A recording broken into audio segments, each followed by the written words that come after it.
Est-ce que ce serait fantastique? Qu'est-ce qu'on a là? Habillage à l'américaine? Et vous me dites chacun votre tour? Je crois que c'est ça, hein? Oui? On est sur un habillage à l'américaine en régie? Bah oui, les 3 maillots. On y va ou pas, Damien? Ce serait fantastique? Ouais, ce serait fantastique. Oui, fantastique, Patrick? Bah non. Pas fantastique. Oui. Le coach, j'allais dire. Le président, il me dit oui. Claire? Non. Pas fantastique. Ouh là là, Johnny. Bien sûr que oui. Tête dans la main. Bien sûr que oui, bien sûr. Ah, bien sûr que oui. Président, on n'aurait pas envie de faire une petite minute pour convaincre, j'ai envie. De qui?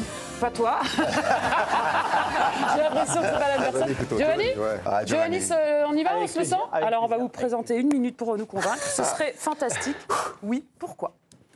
Bah, ça serait magnifique parce que Tadej Pogačar est un champion sublime en dépit de certaines mauvaises langues qui veulent parler d'autre chose. Ça récompenserait sa polyvalence, sa démonstration de puissance sur ce Tour de France. Et puis sur la symbolique, puisqu'Anne-Sophie en a parlé dans la stat qu'elle donne, de rejoindre Eddy Merckx. On sait qu'il y a eu parfois quelques comparaisons entre le Slovène et Eddy Merckx. Je trouve que la symbolique serait absolument magnifique.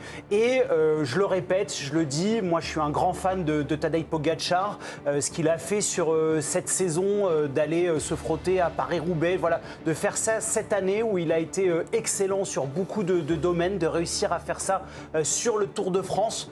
Je trouverais ça une merveilleuse récompense que d'avoir tous les maillots sur un coureur que je trouve sublime, même s'il domine énormément. Moi, j'adorerais le voir au sommet avec ces 3 maillots. C'est bien d'essayer de rallonger la phrase pour aller jusqu'au bout de la minute, mais ça compte. Essayez. T'as commencé un peu avant, donc... Oui, on va dire ça. Vous Merci, votez Damien. évidemment devant votre écran sur le compte X de l'équipe du soir. Vous êtes-il convaincu, Giovanni? Est-ce que ce serait fantastique de rafler les 3 maillots? En attendant de voir les votes du public, Président, on tranche. Tu étais déjà convaincu, j'ai l'impression. J'étais convaincu et ces arguments n'ont fait que conforter ce que je pense de ça, mais... Je sais pas, les 3, enfin, le jaune et le vert, c'est très différent, c'est très difficile déjà.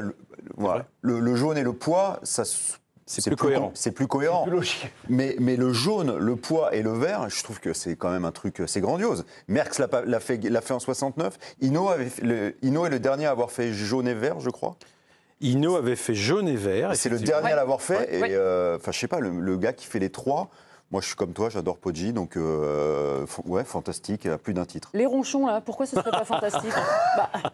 Ça me semble évident. Non, enfin, encore une fois, pour les raisons que j'ai dites, bon, il y a ce changement de règlement qui fait que l'exploit n'est pas le même, mais vraiment pas le même. Il y a le talent de Pogačar qui fait que le maillot vert n'a jamais été en soi, je crois, pour lui, un objectif. À vrai dire, je ne suis même pas sûr que c'en soit un. Pour lui, parce que l'enjeu du jaune est très important. Oui, voilà, à 4 minutes 15, on peut dire qu'il peut aller voir aussi les autres trophées. Je trouve qu'aller chercher un grand nombre de victoires d'étape, c'est plus impressionnant que d'aller chercher des maillots. Et puis après, c'est aussi très politique, parfois, le Tour de France. Politique au sens du peloton, hein, bien sûr.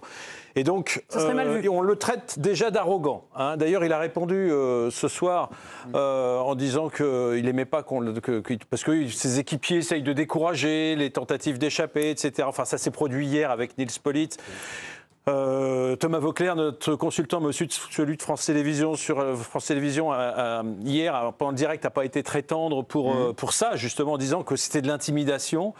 Donc, pour toutes ces raisons, je crois quand même qu'à un moment, il faut juste un peu calmer le jeu. Imaginez un petit peu s'il rafle autant d'étapes, si ensuite, derrière, il rafle les différents maillots, alors que le principal, c'est quand même qui va se souvenir qu'il a gardé jusqu'à la fin un maillot à pois ou un maillot vert. On retiendra que c'est le vainqueur du Tour, mais franchement, je suis pas sûr que ça marque les essais. S'il a les 3, on s'en souviendra. Moi, je suis assez d'accord avec Patrick. Pardon pour l'expression, je pense que c'est une stat de journaliste, en fait. Vraiment, j'ai l'impression que dans le peloton, ça peut passer complètement inaperçu. Qu'il ait le maillot vert, le maillot à pois. En fait, aujourd'hui, c'est devenu tellement... il s'est jamais dit au départ du Tour, enfin, je pense vraiment pas, je veux aller... le maillot à pois sera un objectif, le maillot du classement par points, puisqu'on appelle ça comme ça. C'est-à-dire, normalement, c'est le coureur le plus régulier à la fin des étapes qui est récompensé. Et c'est justement parce qu'il va gagner ces étapes qu'il peut avoir ce maillot. Donc pour moi, il n'y a pas un prestige supplémentaire d'aller chercher ça. Et par rapport à toutes les lignes qu'a déjà Tadej Pogačar sur son palmarès et qu'il va ajouter, parce qu'il y en a d'autres, on n'oublie pas que parmi les maillots que tu voulais qu'il porte, il a aussi celui de champion du monde, donc tout va bien pour Tadej Pogačar. Ah non, mais moi je suis pas inquiet pour lui. Mais mais je trouve que franchement, ça serait complètement anecdotique de rajouter ça. Mais là où je vous rejoins pas, c'est que peut-être que c'est une stat de journaliste, mais il l'a pris pour lui. Non mais Anso a donné les stats. Quand dans 40-50 ans, on parlera de ce qui s'est passé dans le Tour de France et que c'est Tadej Pogačar qui a eu les 3 maillots. Mais il y a eu un maillot du combiné qui existait à 2 reprises. Patrick en parlera certainement mieux que moi. Du combiné qui donc était plus un truc sur le coureur le plus régulier en fait. Dans les années 80. Et qui a existé à 2 reprises, mais qui à chaque fois au bout de 10 ans s'est effondré. Et là où je te rejoins pas du tout, Patrick, c'est sur le côté. Qu'est-ce qu'il s'en fout d'agacer le peloton si c'est le meilleur et qui peut le faire? C'est pas très grave.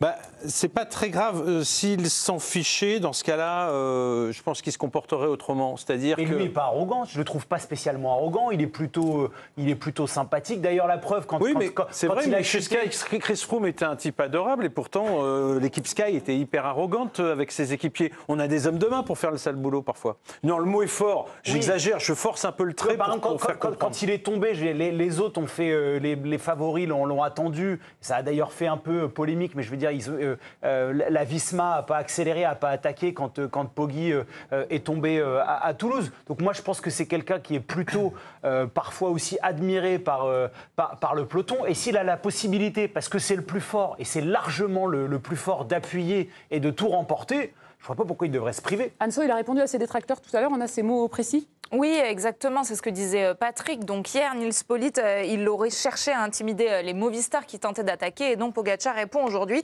L'arrogance, c'est une chose, et essayer de gagner le Tour en est une autre. On ne cherche pas à être arrogant, on essaie juste de se rendre la course la plus facile possible pour gagner. Certains feraient mieux de se taire. Ça sonnera super arrogant, mais bon. Non, mais le mot important là-dedans, c'est on essaie juste de se rendre la course la plus facile. Ouais. Mais on ne procède pas de cette façon pour que la course soit plus facile. Armstrong, quand il venait engueuler Philippe Gilbert en lui disant maintenant tu n'attaques pas, alors c'était beaucoup plus direct et je dirais il avait juste oublié qu'il y avait des caméras, quoi, lui, quand il lui dit balance des trucs comme ça. C'était aussi extrêmement arrogant. C'est-à-dire que à quel moment on arrête je dirais, d'impressionner, de menacer? Parce que vous savez pourquoi il y a cette polémique-là sur l'histoire de l'arrogance? C'est parce que Nils Politt, le même Nils Politt, a dit un jour à des confrères, je crois que c'était chez RMC, enfin ça a été repris par RMC, en tout cas sorti par RMC, il avait dit on a une liste noire des coureurs qui n'ont pas le droit de gagner. Et nous, s'il y en a un qui sort, celui-là, c'est sûr, on va le chercher. Et alors là, ça devient un peu... on connaissait le mur des cons dans un tribunal obscur, mais là, on a quand même un peu la même chose. C'est-à-dire, c'est quoi ça? Oui, mais Patrick, c'est plus du sport, ça. Moi, je me souviens que je regardais le vélo quand j'étais petit. Hinault, il avait une image de parrain, de patron. Ah oui. Et quand il y avait un gars qui sortait du peloton alors qu'il n'avait pas donné l'autorisation, il lui disait « tu vas en chier pendant une semaine ».